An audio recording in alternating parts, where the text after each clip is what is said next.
बिस्मिल्लाहिर्रहमानिर्रहीम। आज शुरू करते हैं कि सेकंड मॉड्यूलर एग्ज़ाम में कौन सा कोर्स आएगा। तो सबसे पहले शुरू करते हैं बायोकेमिस्ट्री से। बायोकेमिस्ट्री में 4 इम्पोर्टेंट टॉपिक्स हैं। सबसे पहला कार्बोहाइड्रेट्स, दूसरा विटामिन्स, और तीसरा हमारे पास हीम सिंथेसिस एंड डिग्रेडेशन, और आखिरी है मिनरल्स। अच्छा, इस चीज़ के आप स्क्रीनशॉट भी ले लें कि जैसा कि आज सर मुनीर साहब ने बताया था कि कार्बोहाइड्रेट्स के अंदर करना तो आपने सारा ही है। मेरे पास सत्या है, मैं सत्या से पढ़ता हूँ, तो सत्या के पेज नंबर 9 पे आपको सारा कार्बोहाइड्रेट्स मिलेगा। पूरा चैप्टर है ये। लेकिन ये चीज़ें याद होना आपको बहुत ज़रूरी है। ये डेफिनेशन कार्बोहाइड्रेट्स की, starch in comparison with cellulose, glycogen, और ये क्वेश्चन है बहुत इंपॉर्टेंट कि why glucose delivered in molecule of glycogen. फिर anomers, enantiomers, mechanism of action of GAGs है, डाइसैकराइड लिंकेज एंड इंपॉर्टेंस, ये बहुत इंपॉर्टेंट है। कार्बोहाइड्रेट्स में ये चीज़ आपको आनी चाहिए। फिर विटामिन्स आपको सत्या के पेज नंबर 119 पे मिलेगा, और इसके अंदर बहुत इंपॉर्टेंट चीज़ें हैं। करना तो आपने सारा ही है, लेकिन सर मुनीर साहब ने जैसे बताया था कि ये चीज़ें आपको आनी चाहिए। ठीक है, definition, classification of different basis, hormonal aspects of vitamin A and D, इसका आप स्क्रीनशॉट ले लें। और ये सारी चीज़ें आपने याद करनी है।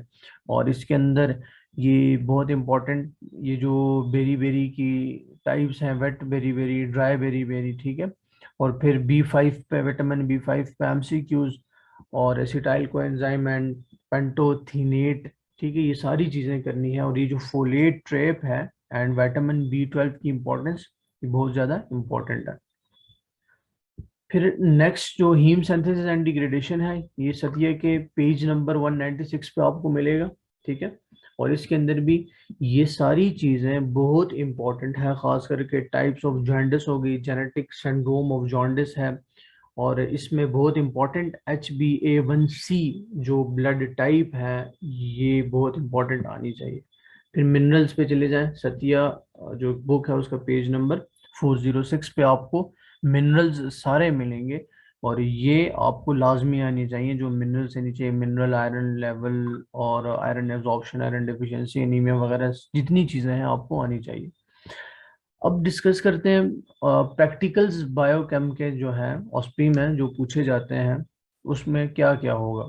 बारफोर्ड टेस्ट है, सॉल्विनोव्स टेस्ट है, डिवाइसेस जितनी भी हैं, जैसे पिपेट हो गई और वाटर बाथ वगैरह, जितनी भी डिवाइसेस हैं उसके दो दो यूजेस आपको आने चाहिए।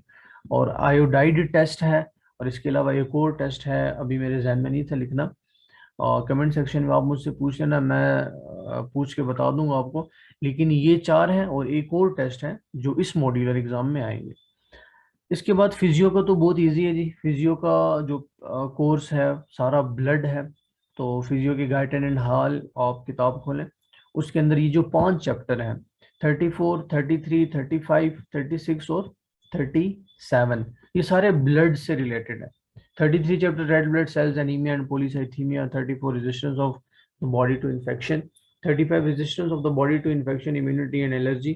36 चैप्टर है blood type, transfusion and tissue and organ transplantation.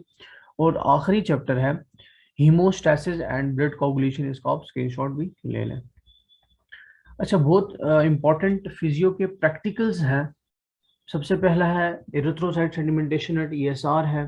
फिर डिटर्मिनेशन ऑफ हीमोक्रिट है, कलेक्शन ऑफ ब्लड सैंपल है, और क्लॉटिंग टाइम। ये बहुत इंपॉर्टेंट प्रैक्टिकल्स हैं फिजियो के। एनाटॉमी का कोर्स बहुत सिंपल है, लेकिन है बहुत लेंथी है। जैसा कि जनरल एनाटॉमी में आप अपर लिम और लोअर लिम ये तो करनी ही करनी है। इससे इसके साथ साथ जो हिस्टोलॉजी के जितने टॉपिक्स हैं, जैसे कि स्प्लीन है, थाइमस है, मसल्स है, इंटेग्यूमेंट्री सिस्टम है, और ब्लड है, इसको हमने लाजमी कवर करना है। इसकी हमने प्रैक्टिकल कॉपी में भी ये चीज़ें लिखी हुई थी, और ये ऑस्पी में भी यही चीज़ें हमसे पूछेंगे। तो ये जी हमारे पास सेकंड मॉड्यूल का कोर्स था हमारे पास। तो और बाकी मेरी तरफ से तमाम क्लास फेलोज को best of luck for the exams. अपना ख्याल रखिएगा। अल्लाह हाफ़िज़।